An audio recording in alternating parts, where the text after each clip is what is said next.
Welcome to Basic Brewing Video. I'm James Spencer. I'm Steve Wilkes. Here we are, we're out on the porch with the man-eating plant from Little Shop of Horrors, apparently. It's giant collard greens. I'm thinking more poke salad. Poke salad. But anyway, here we are, we're sipping mead. This is the Trappist Ale yeast mead. That is correct. And it's very good. If you're familiar with our episode on making meads with different yeasts, this is the Trappist that finally, it's clear as a bell. I don't know if you can see.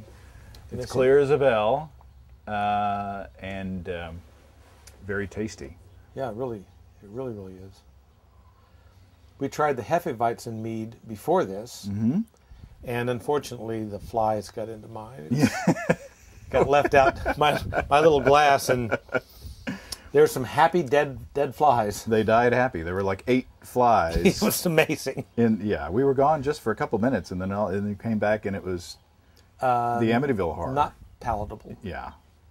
But it was very good and more fruity than this. It was much more fruity. And this one, while it doesn't have the Belgian spice that I was hoping for, it does have a lovely flavor. It's very, very good. Ready to drink today. Ready to drink. And so we're doing so. We are. We want to talk about. First of all, before we go any further, and your job is to keep flies off of mine while I read this email. This is from Andrew in Bakersfield, California. I don't think you've had a chance to read this yet. No. This is a fresh, hot off the Virtual Press's email. It says, "Hi, Steve. I just prepared your IPA shrimp and scallops for my wife on her first Mother's Day. Really, mother-to-be day. Oh, all right. As our first baby is due in October. Congratulations. I had to make a slight change to let the alcohol cook out. Well, But otherwise I was true to the recipe. I'll let her words describe the outcome. I set the plates down, we started eating, and after a couple of minutes of vigorous eating, she looked over at me and said, 'Foodgasm.' That's wonderful. So Andrew says, "This is a fantastic recipe. Using my own IPA in such a fantastic dish was a special treat. This is sure to become one of my go-to recipes. Thanks." That's wonderful. So there you go. Thank you. I'm glad that you enjoyed it. That's great. P.S. I dare you to say foodgasm on the podcast. Foodgasm. That'll teach you to dare us to do anything. Well, don't take that liberally or literally. Because you don't know this guy. No, we have a family show. But our main topic, I guess, today is to talk about our Party-gyle brew of today, which is why you're seeing my knobby knees on the podcast, because You've been brewing. I've been out on the patio, and Steve joined late to in more the cooling and the pitching side. But Party-gyle brewing is where you take one mash and make 2 beers out of it. And in batch sparging, what you do essentially is you have a mash tun full of grain and water, and then you drain it out. You lauter out the first runnings, and then you fill it up with water again, and you run it out again. So you have beer and son of beer. That's right. Well, and typically what you do is you combine those 2 runnings to make 1 beer. Right. Well, Party-gyle brewing is where you take the first runnings and make a big beer, and take the second runnings and make a small beer. And they say that they used to do that in the colonial times. And they would make a beer for the grown-ups, and they would make a beer for the children. And it would be very low alcohol. And remember that water wasn't safe to drink. Yeah. And so the grown-ups would drink the big beer, and the kids would drink the little beer. And everybody was healthy. And the process of boiling, it kills all the bad stuff. And then when you ferment, there's alcohol in there to keep the beer safe to drink. But our purpose is to have a really big, chewy beer that will be wonderful, say, when it's cold out. And then a really nice light session beer when it's hot out. Like this or summer. Whenever you want either one of them. But That's right. but nonetheless, you kind of got the best of both worlds from one day's work. So what we did was we mashed in with 10 pounds of 2-row, 1 pound of 60 Lovibond Crystal, and then half a pound of Carapils. So our target was to do 2.5 gallon batches, 2.5 gallon batches. We took a different hop strategy on each one. On the first one, the strategy was to make either an IPA or an Imperial IPA, depending on your definition. Yeah. Tons of Simcoe hops, only added the last 15 minutes of the boil. So lots of hops. It's really hoppy. I took a big whiff of it in the pot, and man, oh man, it smells really good. If you like hops. And we do. And we do.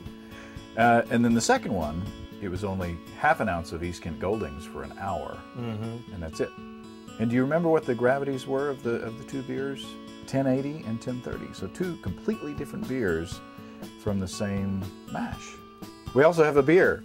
Yes, we do. Do you want to pour your beer and Sure. talk about your beer while we're shooing? I'll shoo the fly. Oh, well, don't need to. I just got rid of it. Away from yours. Yeah. Are you keeping horses or anything around here these days? This is. Well, like you said, it's Arkansas, and there's a lot of agriculture. There is a lot of agriculture around here. Plus, I smoked some meat yesterday, and that's like the open invitation for the flies. Yeah. We didn't notice many flies before we did the smoking yesterday. Now, this is a porter. And I made this, didn't I? Yes, you did. This is the caffeine porter. Oh. I'd kind of forgotten about this beer. Very good. Cheers. It's a coffee porter. Oh, yeah. That's tasty. Which is why it's still in my fridge, because the first couple of these that I drank, I usually sip my beers in the evening. Usually don't have time during the day. And so I drank one of these, and then I was like awake at night. I couldn't figure it out, and then I figured that your Jolt beer here. It's Jolt beer.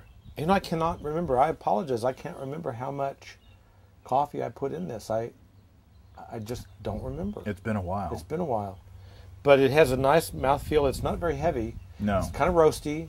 It's kind of a, for a porter, it's kind of crisp and clean in your mouth. I mean, it's not real chewy, and I kind of like it. Yeah, it's very good. One more thing before we go. My hops, my Cascade hops, if you remember the podcast from last year, the Cascade hops are coming up, and then I put in 2 hop rhizomes, Holler Tower and a Kent Goldings rhizome. So those are coming up as well. It's kind of the wide world of hops at your house. Well, it's an international flavor. That's right. So we're talking before. We're thinking about taking the month of June off. I think we might well do that. So if you don't see us in June, it's because one thing is we're going on family vacations at certain points in that time. The other is that we're going to the National Homebrewers Conference out in Denver in late June. So we'll be there for a week, and we hope to see you there too. And we'll come back with lots of stuff. Oh boy! For you. So until then, have a happy summer. And happy brewing. Cheers. Come and visit us on the web. At basicbrewing.com, you can find archived lists of episodes from both our video and audio podcasts on home brewing. You can also find a special deal on our home brewing DVDs. In Introduction to Extract Home Brewing, we walk you through the extract beer brewing process from boiling to bottling. And in our Stepping into All Grain DVD, we take you through all grain brewing from milling your grain to collecting your wort. It's easy once you know how, and we'll show you how. Feel free to drop us a line. We'd love to hear from you. You can email James at basicbrewing.com, Steve at basicbrewing.com, or just use the contact form on basicbrewing.com. Well, most meads have some bee parts in them, but ours have fly parts.